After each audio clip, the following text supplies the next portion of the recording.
proposal today for the suffering former residents of Priory Hall, which involves cancellation of their mortgages, which, as we know, were on a criminally compromised residential complex, a fire trap, and state-sponsored remediation of the fire hazard,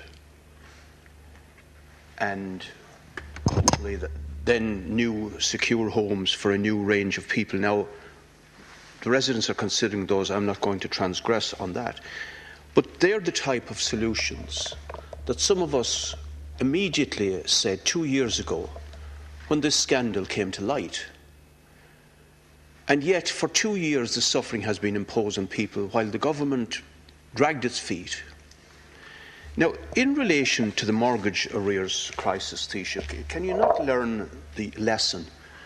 There have already been years of agony by many homeowners forced to buy their homes at blackmail prices in that era of the speculator and of the profiteer and of the bondholder, and governments under their sway.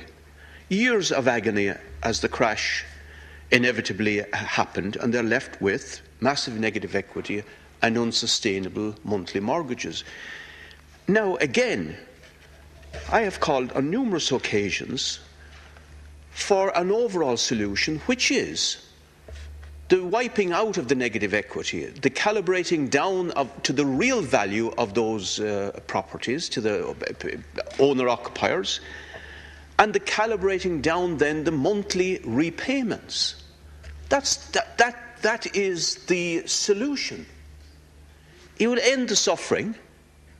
You will make the lives of so many people so much better, and you'll also release a huge new amount of liquidity funds into the real economy, jobs and services, because people now won't be shackled to the banks 24 hours a day, 7 days a week, 52 weeks of the year.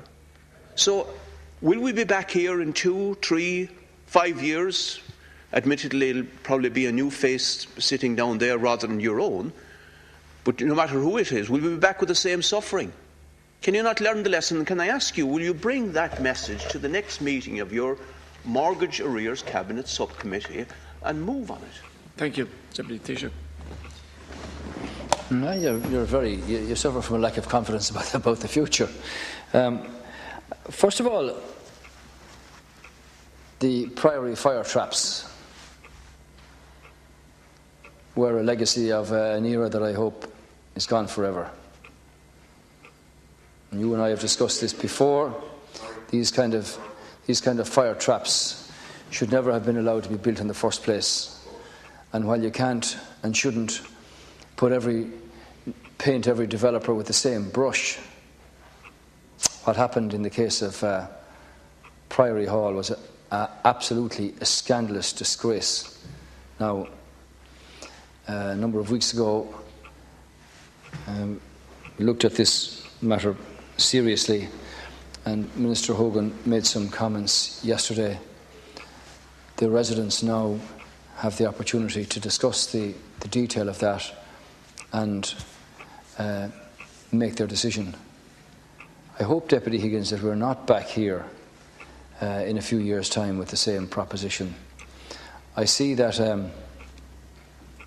reports indicate the property situation in Dublin and the Greater Dublin area beginning to improve. I hear of queues of people looking to see houses or apartments on offer. I have reports of extensive requirements for public housing in different areas, and that situation is not replicated everywhere around the country, but there are some signs of movement. It's the negative equity is not an issue for people who have no job. Those who were working and have lost a job find themselves in a position of distress here.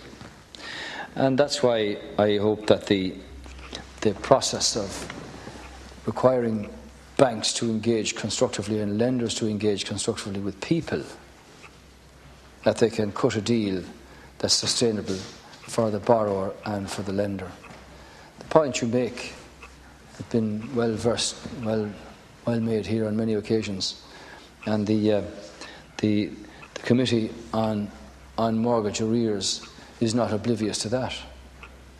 So don't we all want a situation where a solution is worked out in cases where people can know with some degree of certainty that they can meet their mortgage repayment requirements and at the same time be able to live a life? And nobody wants to go back to the situation that you quite rightly refer to.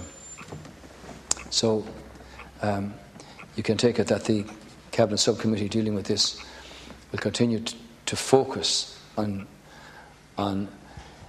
having put in place the suite of options here, that they are now followed through quickly and diligently and fairly, that those people can work out good solutions, sustainable solutions for their particular problem. And that's where the remit and the pressure from the Cabinet Subcommittee will continue. And I do hope that when the Governor is able to report on the audit of figures submitted and being submitted by the banks, that we can see to it that the targets that he set out are also achieved, which are rising targets by each quarter. And I hope genuinely we get to a point as quickly as possible where there are a majority, where a sustainable solution is now in place, and you can proceed to focus on the remaining ones where solutions do need to be worked out. Don't disagree with the principle of your point here. This is what the Cabinet Subcommittee are focused on, getting results and solutions for all these people. Deputy